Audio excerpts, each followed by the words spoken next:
Hey there, and welcome back to the Total Transition Podcast. Or the Total Transition Podcast, if I'm speaking correctly and not half asleep. But this is where we explore life's changes through a lens of humanity. Yes, we do screw up because we're humans, and I am as human as they come. So I'm Jordana McGonigal, your host and navigator on this path, where every other week we bring you inspiring stories and practical insights from veterans who have successfully navigated their own transitions. And you'll note that I said successfully with a little twinge, and that's because success looks different to everybody. And so what we're really exploring here is how people make decisions, how they shift throughout their life, and the things that we learn along the way and can maybe help teach others. So today we are talking with Enrique Gonzalez. He is a good friend, a naval vet of 26 years, and the CEO of Triad Leadership. Enrique, thank you so much for joining us. Oh, thank you for asking me to join you. Absolutely. I am stoked. Now, behind the scenes, Enrique promised me that he's going to shock me with some of his decision-making prowess that we're going to talk about. So I'm looking forward to that.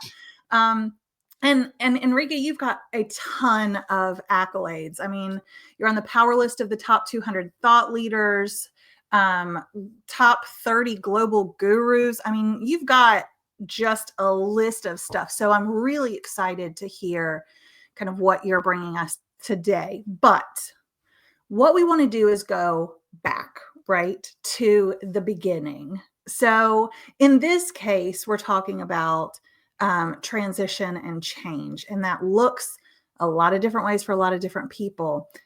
And I really want to talk about your career process through the military first. How did you decide to enter the military? Which branch, like all of that stuff that plays into how you ended up there, and then what that career looked like. So can you give us a little background about that?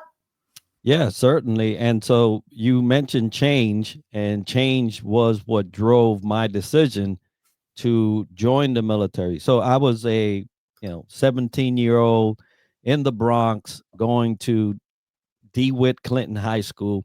I was in Air Force Junior ROTC, about to get into my senior year, and I had my track just all planned out, right? I was going to Cornell, and I was gonna become an Air Force officer, and I was gonna get out of the hood and be something, be somebody. And my mom at that time sprung on all of us, hey, I need to be near my mom. And I'm like, okay, we'll take a trip. Right? She was like, no, we're all moving back to Puerto Rico. And I'm like, I haven't seen Puerto Rico since I was 4 years old. Mm-hmm. And so here I am about to be 18 years old. And you're gonna take us back, right? We're talking Right. about going back. She was really going back.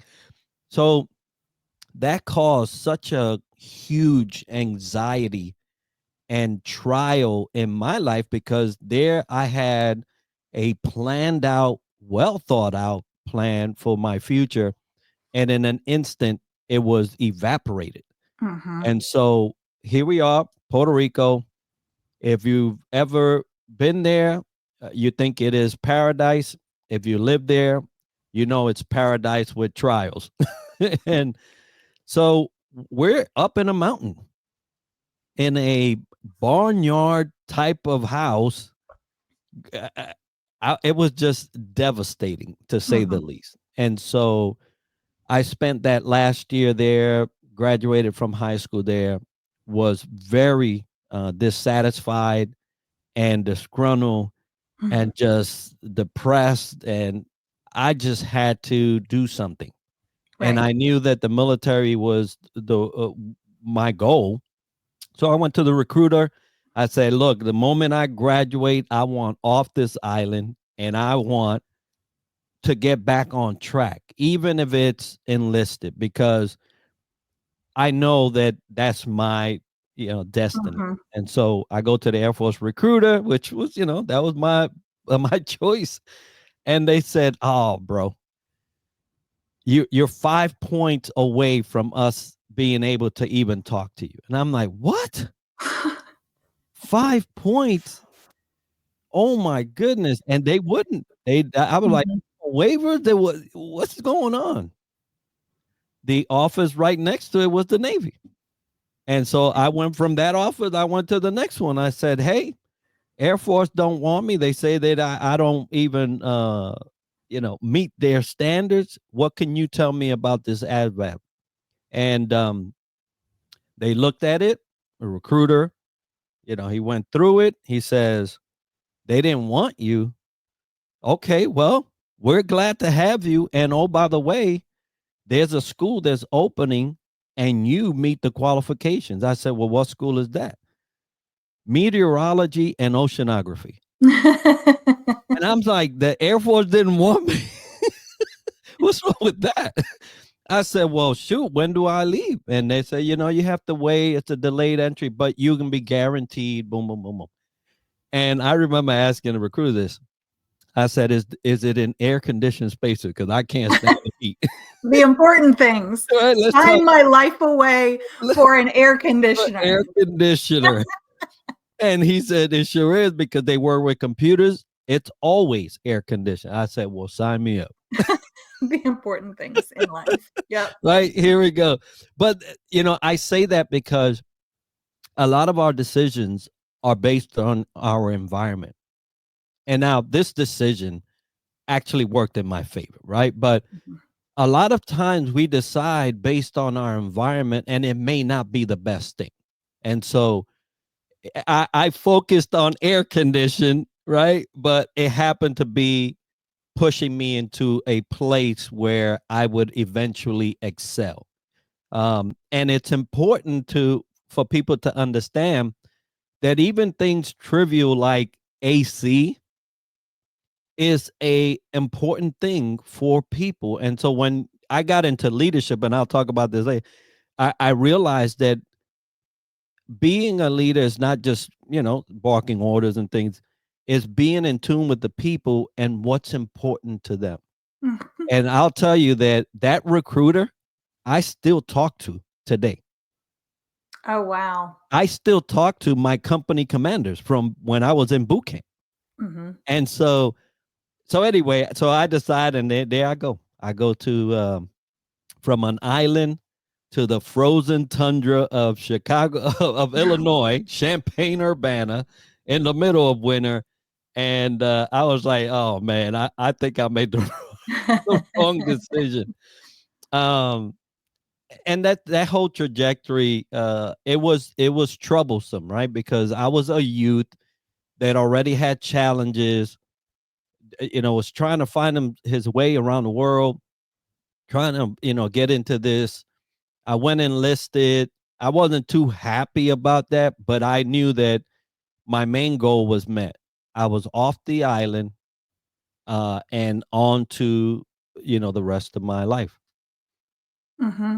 Now, I want to touch on something because this is really, and we'll get back to your story Yeah. and the next set of transitions Yeah. then. But, you talked about these decision-making things, like what is important to you may not be important to me, right? We're all Right. humans. We have different needs, but we also have different backgrounds steering what we determine is important, right? Yeah. At that point, you're like, give me air conditioning. I'll do whatever you want. Just give me the AC. And then they throw you in Chicago, which is Right. They're like, no, we're not giving you AC. We'll just give you cold weather. How about Yeah. that? But so how much of that, how can we tell when we are pushing decisions based on things that we think we want, but are outside where we need to be on our path? And stuff like that. That's like, no, this is the path.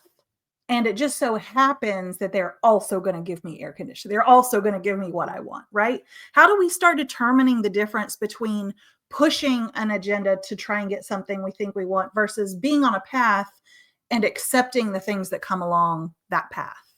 Yeah. Well, I will caveat that this whole next section with, had it not been for the grace of God, right? I'll put that up front, because sometimes we have plans, and they may be great plans, but they do not meet the mustard of what your destiny is supposed to be.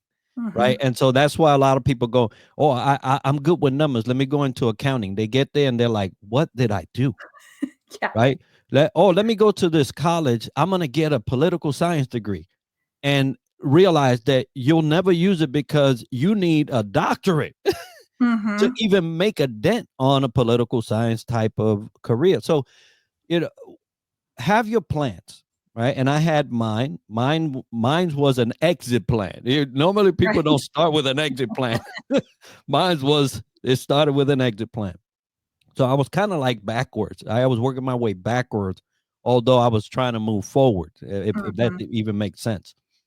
Um, how do you know that your plans are legit for the actual future that you have laid out for you? Some people will never execute on their purpose. Right. It may be a shame in the long run, but it's based on their decisions today. So my decision, I knew that the first step was getting out of an environment that I noticed was going nowhere. Mm-hmm.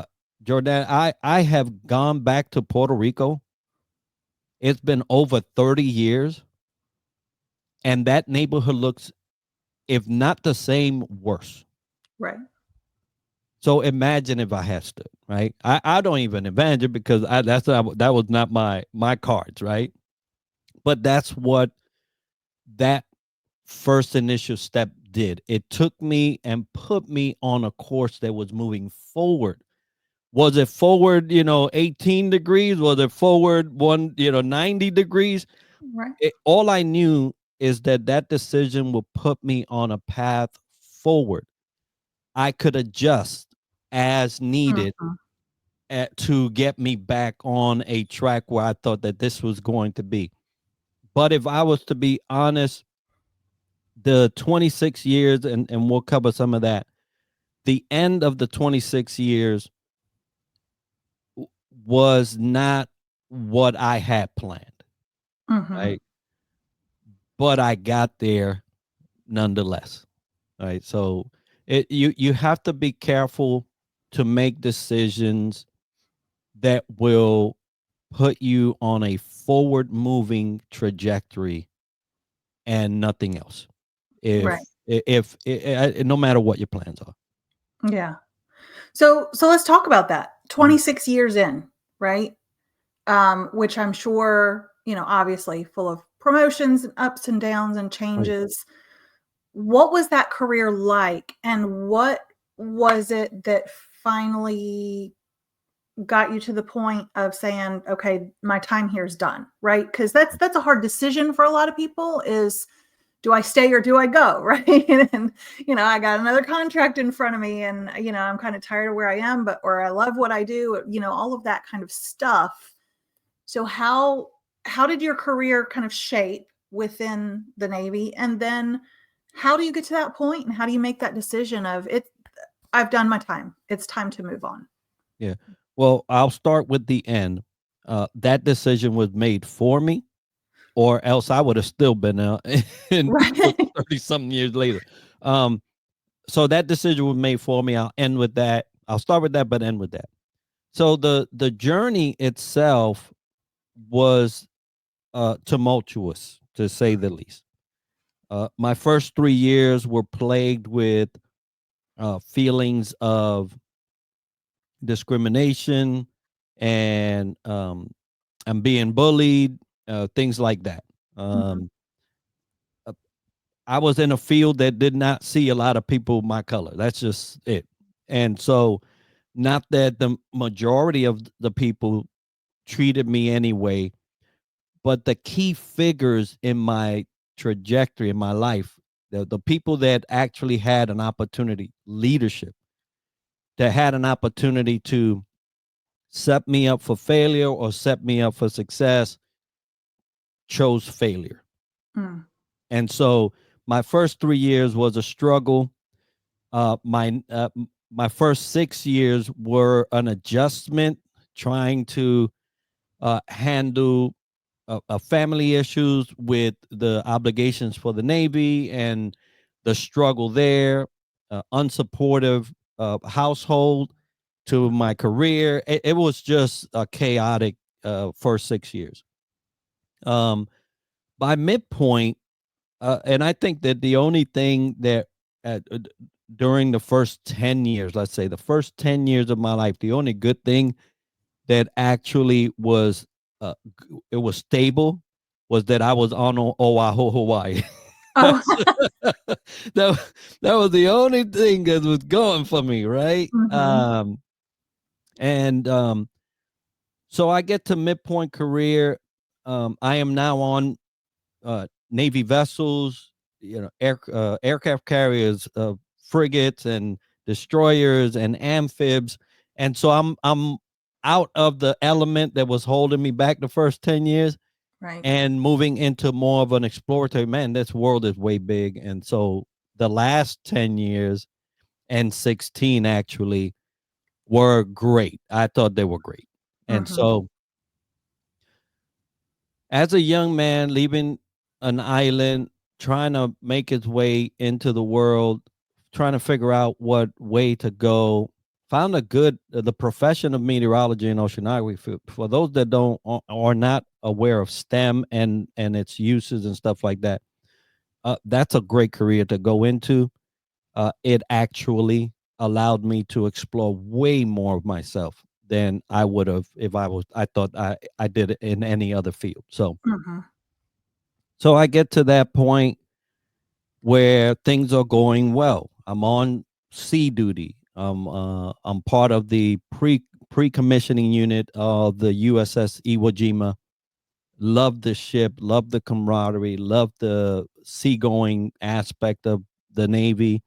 And from then on there, it got better. I made chief, was able to promote to 7. 3 years later, promoted to 8.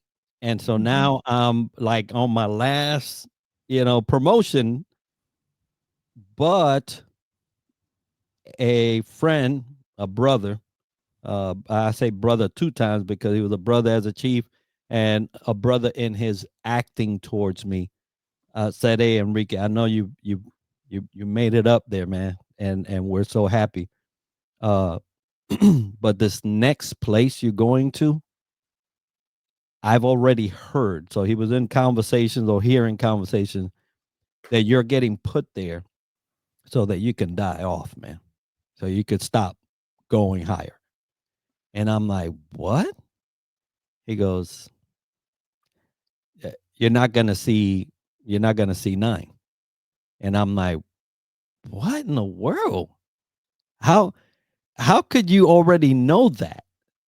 And Mm-hmm. so, it was disappointing, but they were sending me back to Hawaii. So I said, well, I'll make the best of it, you know? Okay. Hey, I guess it was He said, "Did it have air conditioning?" yeah, a consolation prize to the fact that people had already made their decisions about how far I was going to go. Mm-hmm. And so I said, you know what? I'm going to go back to Hawaii and I'm going to give them hell. I'm gonna give it all. Everything's gonna be on the field. Mm-hmm. And so I am grateful for the opportunity to have gone there, even with the thoughts that others had Mm-hmm. about me. Because there, the first year, I was awarded a Navy Achievement Medal for work that I had done that year. The second year there, I got awarded the Navy Commendation Medal for work that I was doing there. And my very last year, I got awarded the Meritorious Service Medal.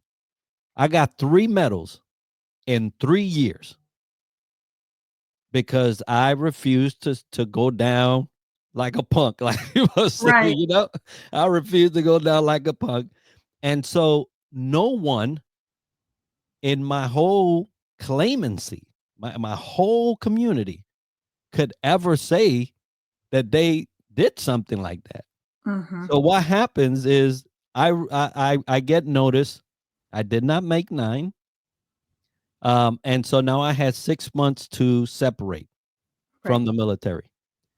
And so I get noticed that I was selected as the basically the best leader in all of oceanography and meteorology on my way out. Right. So I got an inaugural award for the best senior enlisted leader in all of the community. Mm-hmm. And I didn't make 9. So I was like, well, I did what I was that I said I would do. I was going to prove to them that their thoughts of me were totally wrong. And Right. look what happened. so, Right. so, how could you explain that you let go of the person that you say is the best in the community? Mm-hmm. So there you go. And that's how it ended. Right. And then, my decision, obviously 6 months to separate and was a huge burden. You got to get your family ready, where you're going, Yeah. and all of that comes with transitioning out of the military. I had to do in 6 months, and thankfully, I have a superwoman of a wife. Mm-hmm. She is amazing. She got us on track.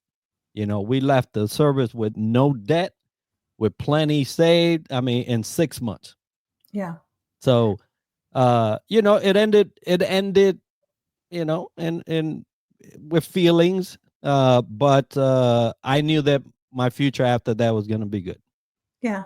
Well, and that's one thing I kind of wanted to ask is about those feelings, right? Yeah. Because however you leave service, however long you've kind of invested in, there are feelings around it, whether it's thank God I'm out of here, whether it's kind of this grief and disappointment, even betrayal to a certain degree, Mhm. right? There's a lot of stuff and they don't always mix well, right? Like, Yeah.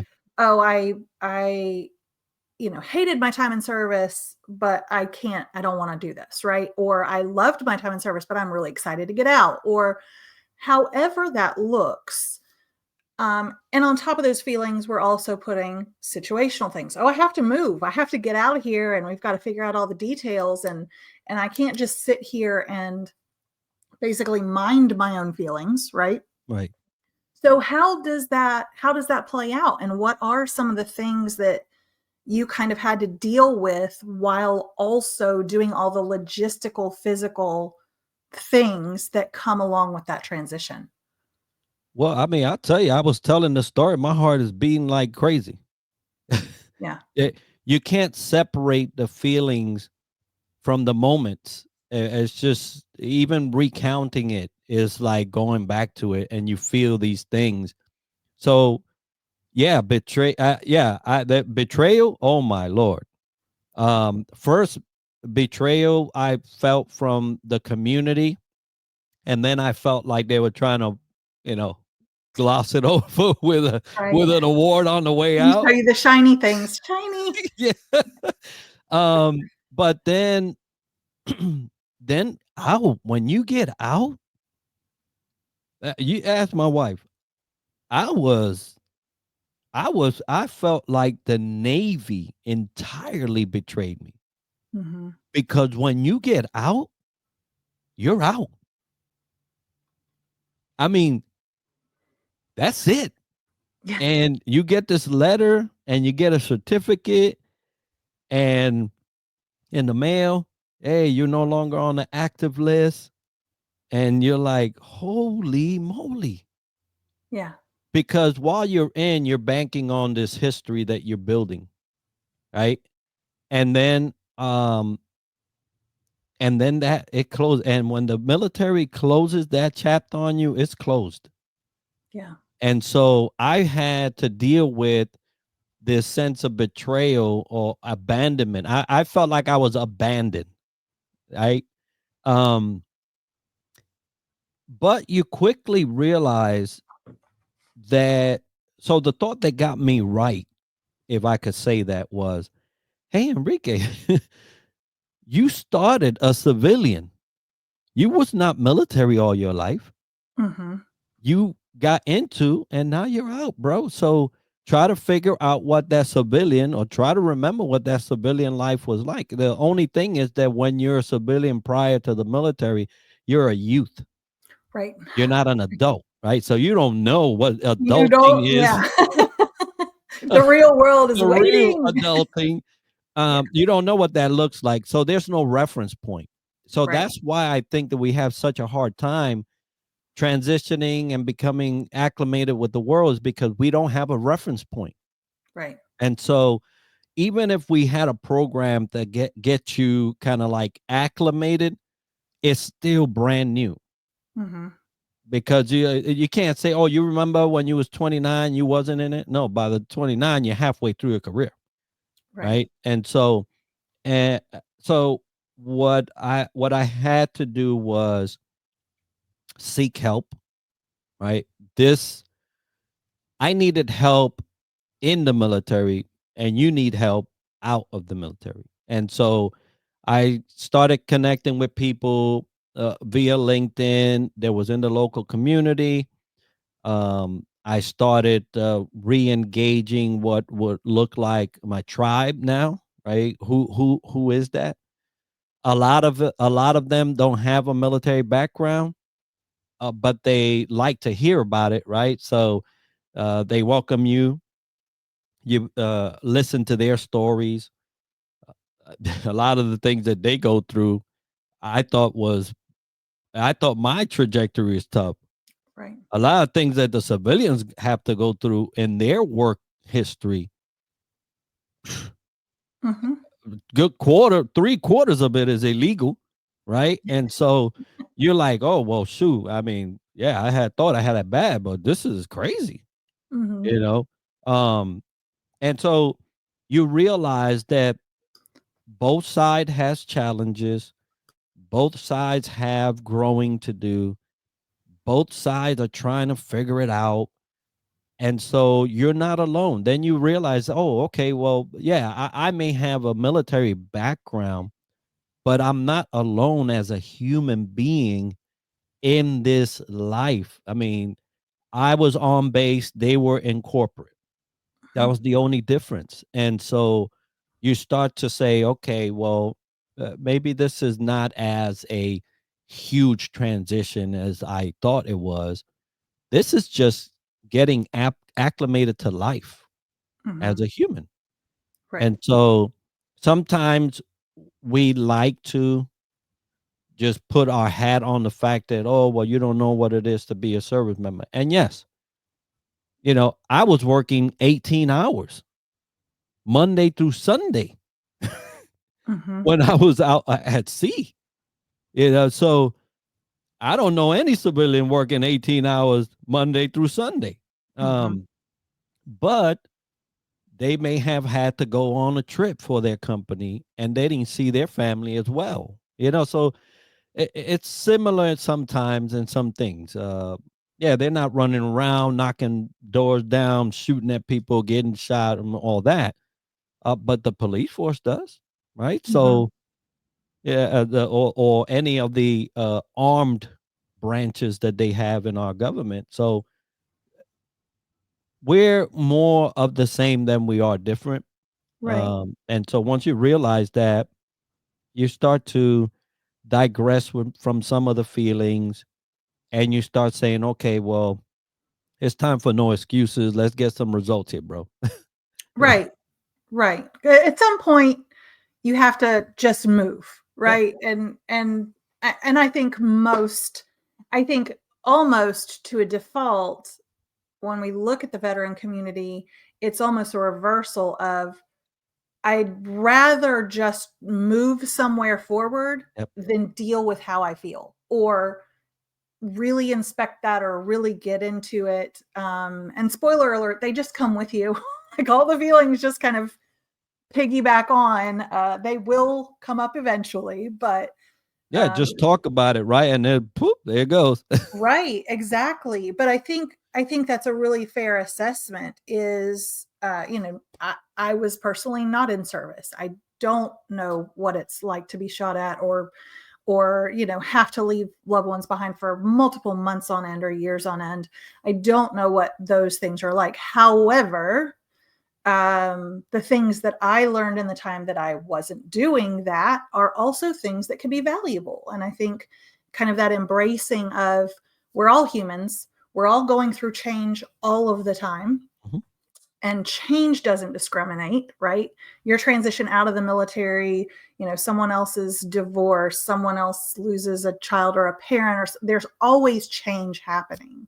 So I think the more we can lean into each other, like you said, is um, more helpful than it is just It to is. kind of think that you're out on your own and Mhm. just making it. So when you did that switch, when you're getting out, you're kind of dealing with all that. How did you decide, what, this is what I'm going to do? I'm going to start Triad Leadership. I'm going to do X, Y, and Z, become the trader. How does that shift happen? How did you decide all that? Yeah, well, Triad was a thought while I was in service. Um, just because I learned so much about leadership, how to lead, how not to lead, things like that. And I said, well, that probably makes up the majority of your library in your head. So use what you got. And a lot of people try to do other things, but they don't use what they got and what they're proficient in. I was like, no, I'm going to use what I got.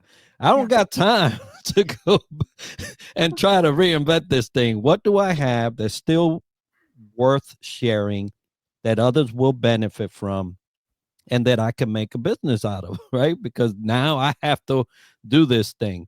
Yeah. So my first year, I tried working for FEMA.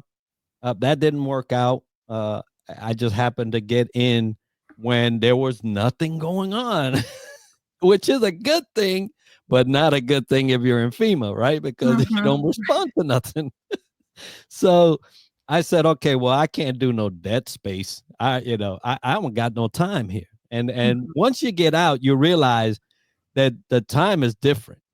Mhm. It's almost like in the military, time doesn't exist because you're always at the mission. And so time, yeah, we're going. But once you get out, you realize everybody's on a time clock. Yeah. And I was like, holy smoke. Okay. So I tried FEMA, didn't work. I tried my hand at a local company, which is where Triad actually came to life. And Mhm. so a local company owned by two Army veterans hired me because of my senior enlisted background. They wanted somebody to be in house to help their young workers, and so they hired me to be basically a command senior chief, just like I was in the military. Yeah. Wonderful, right? Because I got to basically work out my business plan within their company. So, they're growing, they're a startup, they have to make decisions. I was one of those decisions. And so they cut me after 2 years. And I was fine because by then I said, hey, this thing works. And so I started Triad full time. I was doing that. Uh, Consulting is one of these things you eat what you hunt down. Yeah. And so I'm not a great salesperson, and I realized that I'm not the type to be like, hey, I got the greatest thing to. I'll tell you if you ask me, but I'm not going to hunt you down. So that kind of slowed things down. And I said, well, let me go back to work and see. I worked for a company that was doing contracts. That didn't work out. And then I said, okay, well, let me apply for something in the local government.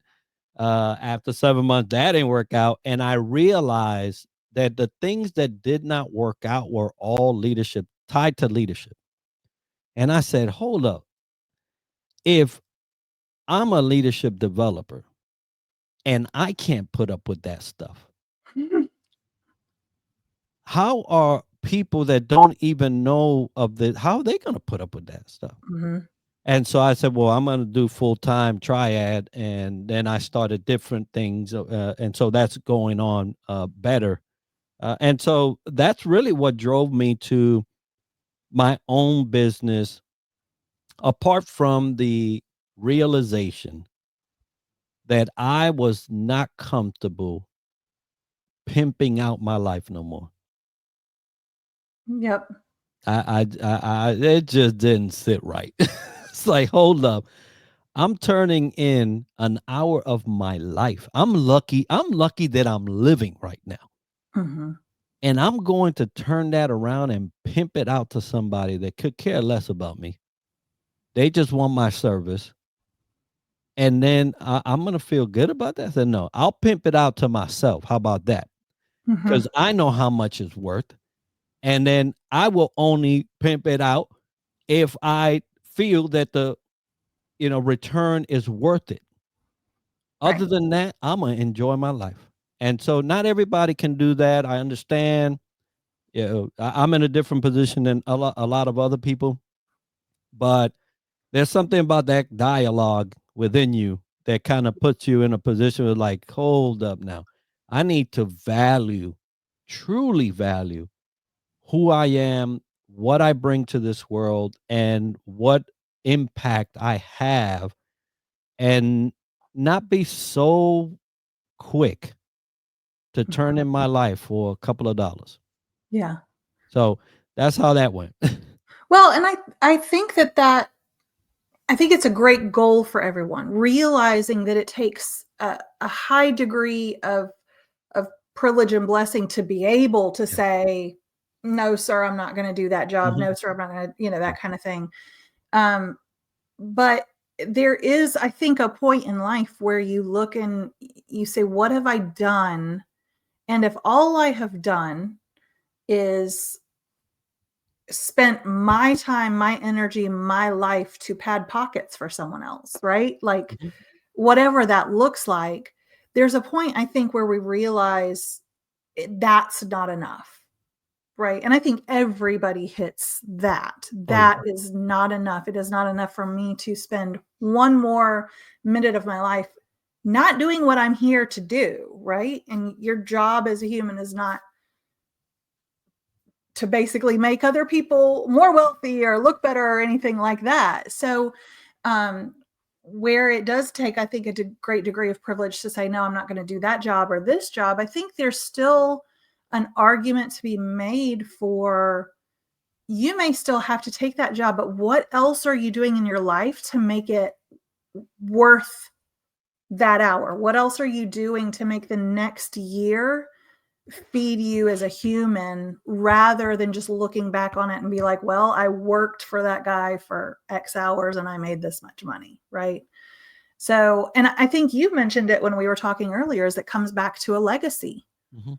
is how do people see us when we're gone? And you have some great ideas on legacy. Yeah. Which, Yeah. So just to talk a little bit about what you just said, um, because not everybody can just say, I'm not doing that. Right. yeah. Some people have to do something. And I can understand that. What I try to tell people is this: why don't you figure out what your calling is in life, and then adjust those things that you have to do. Make sure that those things that you have to do are leading or feeding that. Because if you are having to do something and you choose to do something that doesn't feed your future, you're working against yourself. Mhm. And so you'll be way older in this other job and have not put a dent on your true purpose. And so figure what that is. And even if you have to, ensure that that have to is feeding your future. You could be working at McDonald's And I could tell you at least 5 things that you can come out from McDonald's. And so it's not that you're working at McDonald's. Oh, by the way, they paying $15 an hour, Right. which figure out that's double the minimum wage, right? So, um, uh, so how are you using that spot to benefit you in the future is what makes that trade-off okay. You know, Right. I'm just not a proponent of just getting whatever and you're wasting that time. There's no future investment in there. You're not adding to your future either. That's a huge waste. So anyway, I'll digress from that one. No, but I think you're right. And to, you know, to just pull up that point, investing in your future is very conscious, right? If you're not consciously out there saying, this is who I am and this is who I want to be, and this either gets me there or doesn't get me there, if you're letting life make those decisions, kind of like what you talked about at the beginning, right? Are you on the path and things are feeding into that? Or are you letting the things and the shiny objects determine where you're going? And I think there's a lot to be said for that, you know, and who's driving, Yeah. right? Be who's strategic. Be strategic. And if you don't know what that looks like, hey, we're here to help. But be strategic, you know? Uh don't just leave it to the wind and say wherever it may take me, because I'll tell you what, the wind will take you some places you don't want to go. And so uh, own your stuff, be strategic, and if you need help, find it. So let's talk about legacy, because all of those steps kind of lead to legacy. And we was talking earlier, the road to authorship, right? Being published, being in a periodical, being in some literature, being in a book, even posting, right? Even posting that remains, right? Unless you take it down, and I think that it still remains. But I decided that it's time to leave something more tangible than just my existence, something that will surpass my days on earth. And, unfortunately, this event that haven't happened over the Potomac, 64 lives are gone. Those lives, that's it. That's it. Whatever they did up until that point, now they're a memory. And I honor all of them. They were doing some great stuff. A group of teenagers and kids uh, working on their future, that is done, right? And so now they're a memory. And I told you, I was talking to my family about memories, and I'm like, man, when I leave Earth and I'm no longer here as a person that can talk and impact, I will be a memory in your mind and in the minds of those that I was able to participate and collaborate with, and they thought highly of me. Once all of you are gone, that's it. I get one generation, if not maybe two, because of grandkids, to even make an impact or be a memory.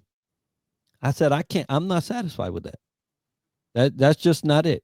I want my future every night. I pray with my sons and my wife, and I pray and I include all of my future generations to come. I'm praying for them today.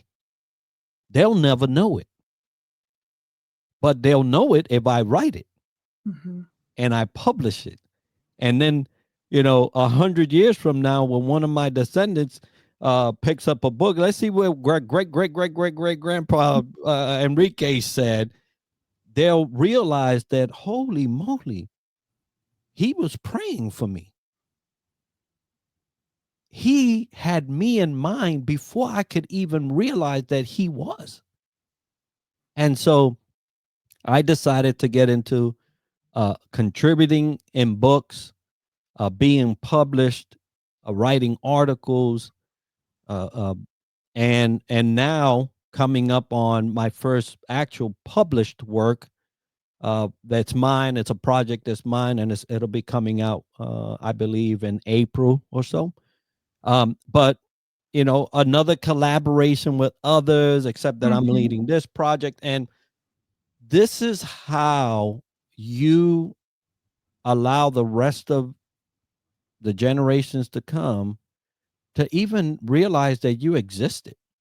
Mhm. And so now my wife is publishing, and I'm proud of her, and I'm trying to get my daughters to get into it, because I want my future generations to understand that the person that laid the ground for them was intentional.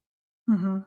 It wasn't happenstance. I wasn't hoping that they were to, be anything great in the future. I want them to know that it was intentional, Yeah. that I, even now, am depositing into their future, and I don't even know who they are. Mhm.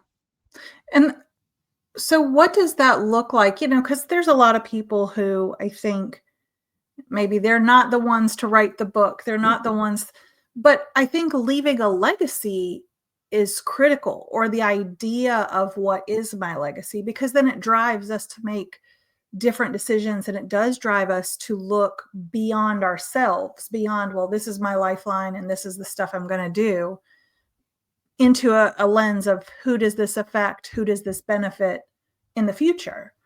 So what do you say to those who are like, I'm not going to write a book, I don't even like to read books, whatever, how do you go about leaving that legacy so that you can be remembered? Yeah. So what we're doing right now is getting recorded. Right. What we're doing right now, and anybody can talk, right? So get on a podcast. Let that transcript, tell it for you if you're not a book reader. Do an interview with a magazine. I Mhm. see them all the time, right? I've been on several. It's posted. If you Google me, you'll find them because it's all there. Yeah. And talking about Google, um, what is being published about you as we're speaking? What is it? Mhm. Is it your funny post, your memes, your this or that? Is that what it is? Or are you deeper than that? Because guess what? Even a post that you make is being recorded. Mhm. And so when people, for those that are of that flavor, that, oh, I'm not the author, you're authoring all the time. If you answer a post, if you are posting, you're authoring. That's just it. So make sure that those posts are really describing who you are. Because if you don't, people will make their decisions on who you are. Right. Right. That's a very, very good lesson for all of the kids today. All of us, Even adults, okay? even the adults. Yeah. Yeah. Well, I want to wrap up. I know we've got to kind of wrap this session up, but there's one question that I always like to ask our guests, because it really kind of drives home what's important. So, knowing our audience, generally post-military in some degree, um, through some degree of change, whether that's getting out of service or having another different life change, whatever that looks like, knowing them, what would your advice be to them? Is there a single piece of advice that you would say, if nothing else, do this? You need somebody to walk with you. Mhm. You're not going to do it by yourself. Um, so pick somebody on the other side that is walking that, because you can go on a trip by yourself and be okay, but you're not going to get far. So if there was anything that I could have done coming out, was to have had somebody uh, with an extended hand on the other end, willing to walk with me. And so I didn't have that for the first 5 years. My wife would tell you, she was like, man, you still struggling, bro. And that's just what it was. But for those listening now that are about to go that way, now you got a solution. And I'm willing to, I'm extending my hand right now. Connect with me and I'll walk with you. Yeah.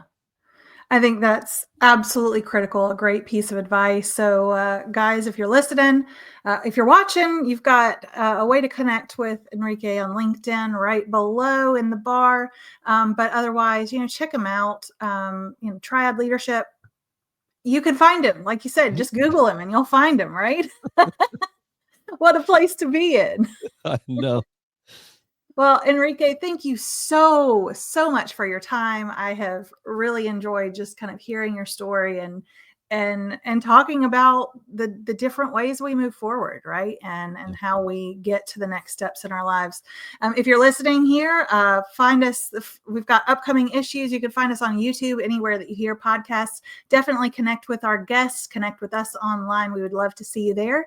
And we will see you again in 2 weeks. Thanks so much.